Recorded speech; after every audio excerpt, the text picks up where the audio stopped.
Praise the lord. యేసుక్రీస్తు నామములో మీ అందరికీ శుభములు తెలియజేస్తూ ఉన్నాను.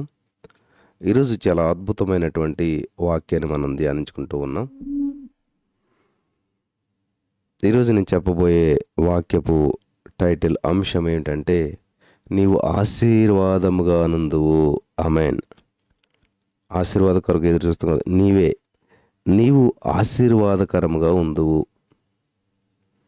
చూద్దాం. ఆదికాండం 12వ అధ్యాయము 2-3 వచనాల్లో దేవుడు అబ్రహాంతో మాట్లాడుతున్న మాట చూద్దామా? నిన్ను గొప్ప జనముగా చేసి నిన్ను ఆశీర్వదించి నీ నామమును గొప్ప చేయుదును. నీవు ఆశీర్వాదకరముగా ఉందువు. నిన్ను ఆశీర్వదించి వారిని ఆశీర్వదిస్తాను, నిన్ను దూషించి వారిని నేను శపిస్తాను. భూమి యొక్క సమస్త వంశములు నీ యందు ఆశీర్వదించబడును. ఆమేన్. స్తోత్రం దేవా. ఈరోజు యొక్క వాక్యపు వెలుగులో సత్యములో మమ్మల్ని నడిపించి ప్రతి పేదరికము నిరుద్యోగం నుంచి విడిపించి అద్భుత ఆశ్చర్యకరలిచి నడిపించమని యేసు నామములో ప్రార్థించి పొందుకొని ఉన్నాం తండ్రి. ఆమేన్. మీరు ఆశీర్వదించబడిన రీతిలో ఆశీర్వదించబడిన వారై ఉండుట దేవుని చిత్తమై ఉన్నది. నా కుమారుడా, నా కుమార్తె, నీవు ఆశీర్వాదకరముగా ఉందువు. ఎంతగా నువ్వు దుఃఖపడుతావో, ఎంతగా నువ్వు వేదన పడ్డావో అంతగా నేను నిన్ను ఆశీర్వదించేదను, ఇతరులకు నిన్ను ఆశీర్వాదకరంగా చేయుదురు అని ప్రభువారు చెప్తూ ఉన్నటువంటి మాటలు ఇవి. సృష్టి కార్యక్రమాన్ని గురించి ఆదికాండం 1వ అధ్యాయంలో చదువుతున్నాం. మొదటి దినమున వెలుగును కలుగు చేసినటువంటి దేవుడు వెలుగు మంచిదైనట్టు చూశాడు, ఆశీర్వదించాడు. ఆదామవ్వలతో మీరు ఫలించి అభివృద్ధి పొంది విస్తరించి ఉండాలని చెప్పి దేవుడు వారిని ఆశీర్వదించాడు. ఆదికాండం 1:28లో దేవుడు నోవాహు అతని కుమారులను ఆశీర్వదించాడు. 9:1లో ఆదికాండం 9:1లో నోవాహు నీతిపరుడు, తన తరముల్లో నిందారహితుడు.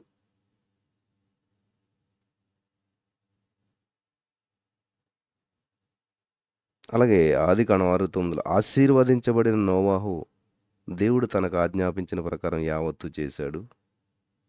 6:22 అన్ని విషయాల్లో యెహోవా అబ్రహామును ఆశీర్వదించెను. 24:1 వింటున్నారా? అన్ని విషయాల్లో కూడా ఆశీర్వదించాడు.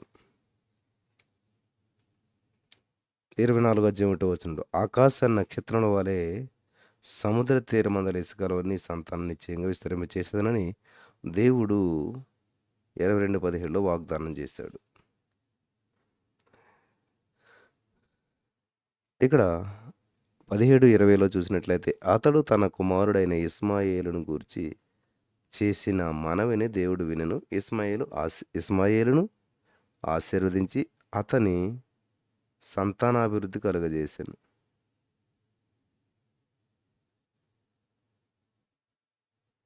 అబ్రహాము యొక్క వాగ్దాన పుత్రుని పేరు ఇస్సాకు. ఇతడు క్షామకాలమందు ఆశీర్వదించబడ్డాడు. అతడు విత్తనం వేసి 100 ఫలం పొందాడు. దేవుడు ఆశీర్వదించాడు కాబట్టి అతడు గొప్పవాడయ్యాడు. 26:12లో ఇస్సాకు కుమారుడైనటువంటి యాకోబు ఒక రాత్రి అంతా కూడా దేవునితో పోరాడాడు. నీవు నన్ను ఆశీర్వదింతేనే కానీ నేను నిన్ను పోనేనని చెప్పి గోజాడినప్పుడు అతని పేరును ఇజ్రాయేలుగా మార్చేసి ఆశీర్వదించాడు. 32:28 ఆ ప్రకారమే దేవుడు అనేక శ్రమల గుండా దాటి వెళ్ళినటువంటి యోసేపును ఐగుప్తు దేశమందు ఫరో తదుపరి వానిగా, ఫరో కంటే మరి సమస్త అధికారం ఫరోలా కలిగినటువంటి వ్యక్తిగా చేసాడు, హెచ్చించాడు. 41:13లో చూడవచ్చు ఆదికాండం. దేవుడు మిమ్మను మరి ఇక్కడ ఉన్న వారిని ఆశీర్వదించాలి, అత్యధికంగా హెచ్చించాలి. ఆమేన్. మన పితరులైనటువంటి అబ్రహాము, ఇస్సాకు, యాకోబు, యేసూబు అనేటువంటి వారిని ఆశీర్వదించబడ్డారు. మరి వాళ్ళ యొక్క ఆశీర్వాదపు సంగతిని మనం ధ్యానించినట్లయితే మానవ జీవితంలో 4 ప్రాముఖ్యమైన ఆశీర్వాదాలు ఉంటాయి. వింటున్నారా? మానవ జీవితంలో 4 ప్రాముఖ్యమైనటువంటి ఆశీర్వాదాలు ఉన్నాయి. మొదటిది లోకానుసారమైంది, రెండవది ఆత్మ సంబంధమైంది. మూడోది పరలోక సంబంధమైంది, 4 నిత్యత్వానికి సంబంధించింది.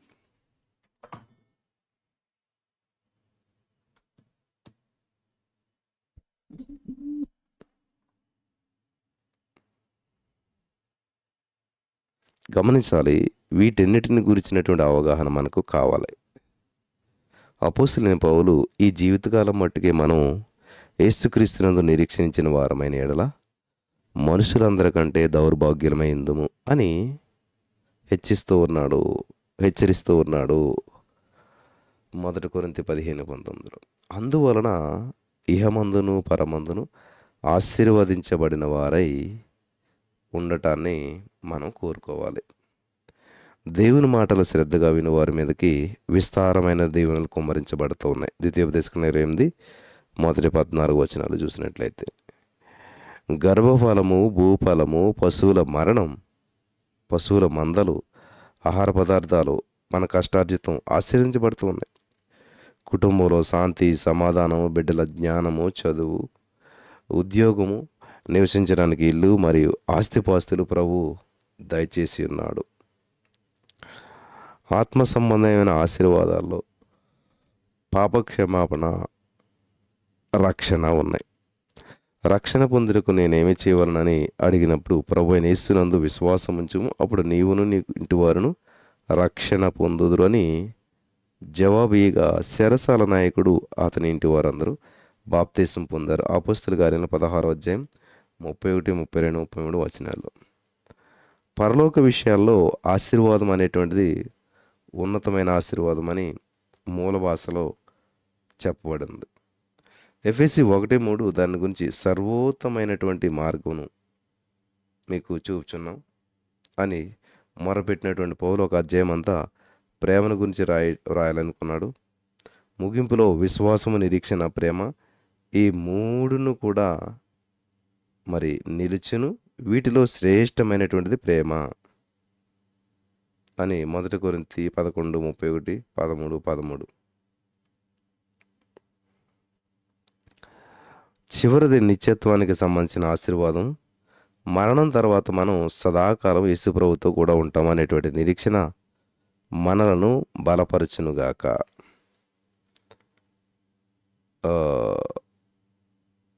మానవ జీవితంలో 4 ప్రాముఖ్యమైన ఆశీర్వాదాలు ఉన్నాయి. మనం 4 విషయాలు చెప్తాను, జాగ్రత్తగా రాసుకుంటే మంచిది. నెంబర్ 1, విశ్వాసం వలన బలము. ఏంటంటే విశ్వాసము వలన బలం.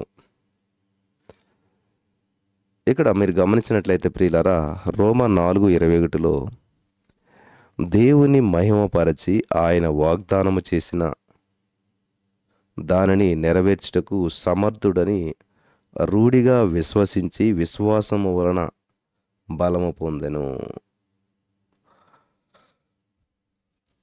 నేను ఆశీర్వదించేదను, నిన్ను గొప్ప జనముగా చేసేదను,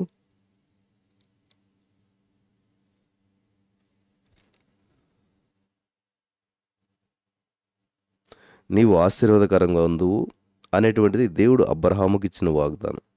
నీ సంతానం భూమి మీద నిశ్చయములు విస్తరింపజేసేదనని దేవుడు సెలవిచ్చాడు ఆదికాండం 13:16లో.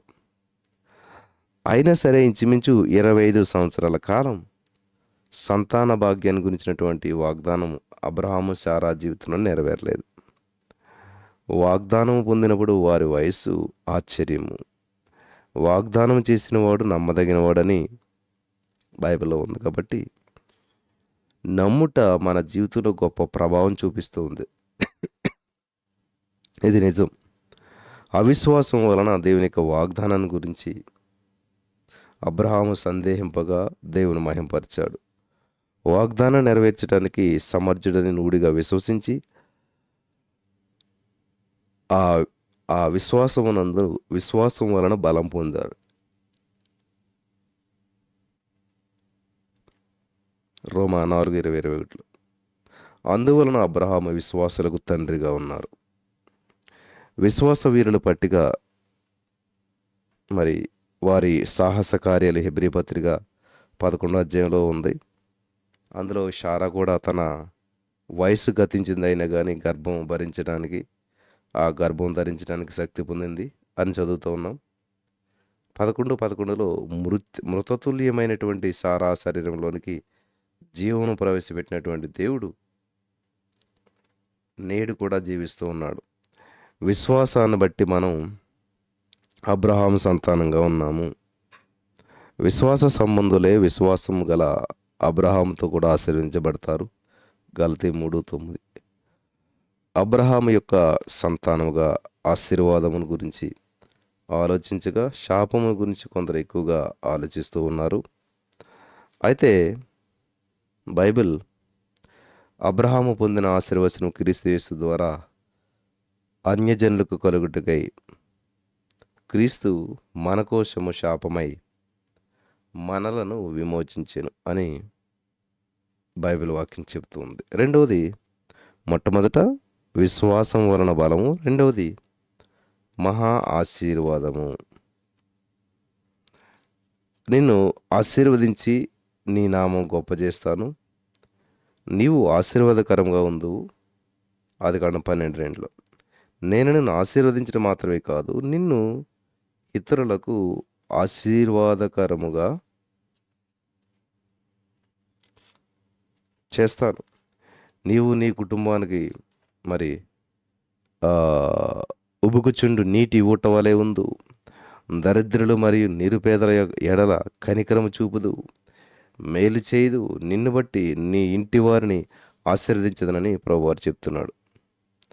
మీకు స్వార్థంగా నన్ను ఆశీర్వదించు, హెచ్చించు అని ప్రార్థించవచ్చు.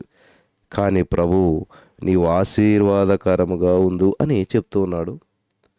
ఆశీర్వాదమును పొందటానికి ఆనందదాయకం. దానికంటే ఇతరులకు ఆశీర్వాదకరముగా ఉండుట గొప్ప ఆనందము. మరి ఈ యొక్క ఆశీర్వాదాన్ని మహా ఆశీర్వాదం అని చెప్పవచ్చు. మనకి 2 చేతులు ఉన్నాయి. పరలోక వైపు చూచి ప్రార్థించినప్పుడు ప్రభువు దయచేయి, ఆయన దయచేసిన ఆశీర్వాదం మనం ఒక చేత్తో తీసుకొని మరొక చేత్తో ఇతరులకు మరి పంచిపెట్టవాలని చెప్పి ప్రభు యేసుక్రీస్తు యొక్క జీవితము ఎదుటివారికి ఆశీర్వాదకరమైనటువంటి జీవితం ఉండాలి. ఆయన గుడ్డివారికి చూపు రప్పించాడు, కుంటివారిని నడిపించాడు, మేలు చేయిచు ఆయన సంచరించినని అపోస్తల కార్యం 10:38 మనం చూస్తున్నాం.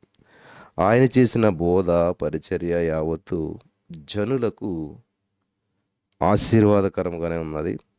మీరు ఆశీర్వాదకరముగా ఉండు నిమిత్తము మిమ్మను లోకమునకు ఉప్పుగాను వెలుగుగాను ఉంచున్నాం.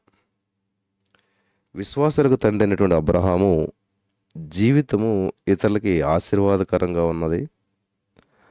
సొదొమ గొమొర్రా పట్టణాలని నాశనం చేయని ఉద్దేశించినప్పుడు దాని గురించి తన సేవకుడైనటువంటి అబ్రహాముకు తెలియజేశాడు. అప్పుడు అబ్రహాము సమీపించి, దుష్టులతో కూడా నీతిమంతులను నాశనం చేయదువా అని గోజాడిన సంగతి ఆదికాండం 18:23 మనం చూస్తూ ఉన్నాం. దాని ఫలితంగా లోతు కుటుంబం నాశనం నుంచి తప్పించబడ్డాది. అబ్రహాము వెంట వచ్చినటువంటి లోతు కూడా అధికంగా ఆశ్రయించబడ్డాడు. అతడు సొదొమ గొమొర్రా పట్టణాలను ఎన్నుకొని కొంత దూరంలో కాపురం ఉన్నాడు. ఒక దినము అతడు శత్రువుల చేత చెరగొనిపోబడ్డాడు. అప్పుడు అబ్రహాము తన ఇంటిలో పుట్టి పెరిగినటువంటి 318 మందిని వెంటబెట్టుకుని వెళ్ళి యుద్ధము చేసి లోతును విడిపించాడు.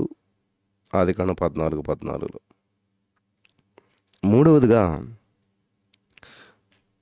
తరతరముల ఆశీర్వాదం. భూమి యొక్క సమస్త వంశములు నీయందు ఆశీర్వదించబడును. ఆదికాండం 12:3. ఇక్కడ సమస్త వంశములు అంటే ఆయా దేశాల ప్రజలందరికీ అబ్రహాము ఆశీర్వాదకరంగా చేయ నిమిత్తం దేవుడు అతని పేరును మార్చాడు. అబ్రహాముగా మార్చేశాడు. నేను అనేక జనములకు తండ్రిగా నియమించితిని గనుక నీ పేరు అబ్రహాము అనబడనని 17:5 చూస్తూ ఉన్నాం. మన దేవుడు రోషం కలిగిన దేవుడు కాబట్టి తనను ప్రేమించి వారిని 1000 తరములు కరుణించే వరకు ఉన్నాడు. అదే సమయంలో ఎంత మాత్రం భయము శక్తి లేకుండా తన ఇష్టానుసారంగా జీవించే వారి విషయంలో 3-4 తరముల వరకు వారి తండ్రుల దోషమును కుమారుల మీదకి రప్పించుచూ ఉన్నారు. నిర్గమకాండ 20 అధ్యాయం 5-6 వచనాల్లో. అబ్రహాము నుంచి 42 తరాల తర్వాత యేసుక్రీస్తు ప్రభువారు నరునిగా అవతరించారు. అబ్రహాం సంతతిలో యేసుక్రీస్తు జన్మించారు. విడుదల, స్వస్థత మరియు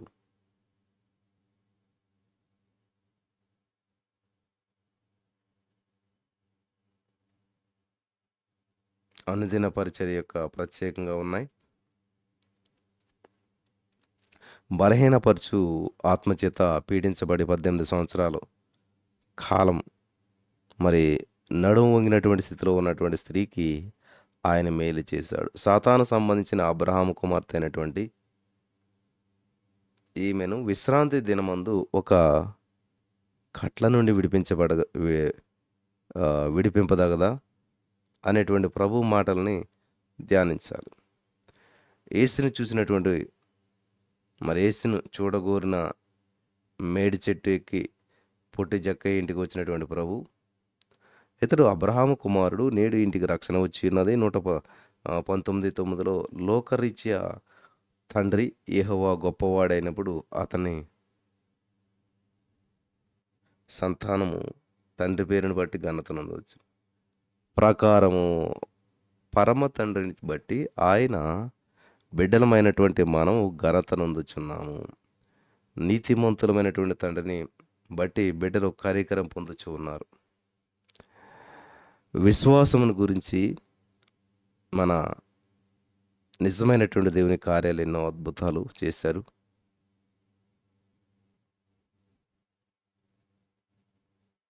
కాబట్టి ఇక్కడ విశ్వాసమును బట్టి నా నిజమైన కుమారుడకు తిమోతి అని అపోస్తులైన పౌలు గారు సంబోధిస్తూ ఉన్నాడు. 1 తిమోతి 1:2. మరో మాటలో చెప్పాలంటే పౌలు తిమోతి యొక్క ఆధ్యాత్మికమైన తండ్రిగా ఉన్నాడు. ఆ విశ్వాసం మొదట నీ అవ్వ అయినటువంటి లోయలోను, నీ తల్లి అయినటువంటి యూనికేలోను విడిపించింది. అది మీ యందు సహా నివసించుచున్నదని నేను రూఢిగా నమ్ముచున్నానని 2 తిమోతి 1:5 చూస్తూ ఉన్నాం. నెంబర్ 4, ఇతరులను నీవు ఆశీర్వదించాలి. నీవు ఆశీర్వాదంగా నుందువు, నిన్ను గొప్పవారిని, నిన్ను ఆశీర్వదించేవారిని ఆశీర్వదిస్తాను. ఆదికాండం 12:3. ఇది గొప్ప ఆశీర్వాదము. ఆశీర్వదించేవారు ఆశీర్వదించబడినటువంటి రీతిలో ఉంటారు. అత్త కోడలను ఆశీర్వదించాలి, కోడలు అత్తను ఆశీర్వదించాలి. ఒకరికొకరు ఆశీర్వదించబడటంలోను సన్మానించడంలోను మనస్సు నిమగ్నమై ఉండాలి. మీరు ఎవరిని చూసినా సరే, మీకంటే చిన్నవారిని చూసినా కానీ ప్రభు మిమ్మల్ని దీవించునుగాక అని చెప్పాలి. ఆశీర్వాదానికి వారసులవుటకు మీరు పిలువబడ్డారు. కాబట్టి కీడుకు ప్రతి కీడైనా, దోషణకు ప్రతి దోషణైనా కానీ చేయకుండా దీవించాలి. 1 పేతురు 3:9 శరీరానుసారమైనటువంటి మనుషుల ఎదుట వారిని నిత్యము శపించుదురు. అయితే మీరు వెలిచినటువంటి ప్రతి స్థలమందు కూడా ఆశీర్వదిస్తూ ఉన్నారు, సాగండి అంటూ ఉన్నారు. కాబట్టి దైవ సేవకులు చూసినప్పుడు, ప్రభువా ఈ సేవకుని ఆశీర్వదించుము, సేవా సరిహద్దులను విశాలపరచుము,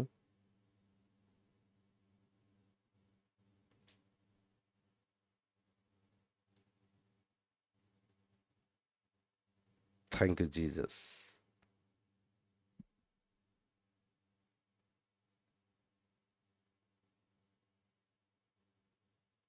ఇదిగో దీవించమని చెప్పి మనకి సెలవుతూ ఉంది.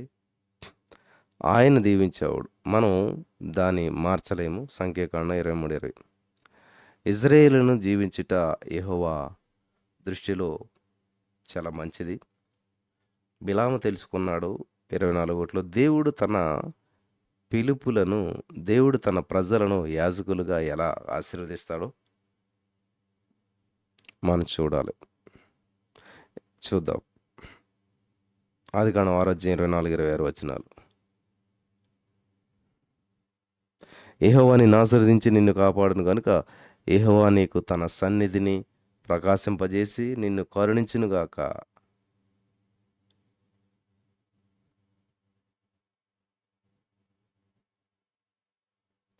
ప్రభువైన ఆశీర్వాదమును సమాధానము పేర్కొన్నారు.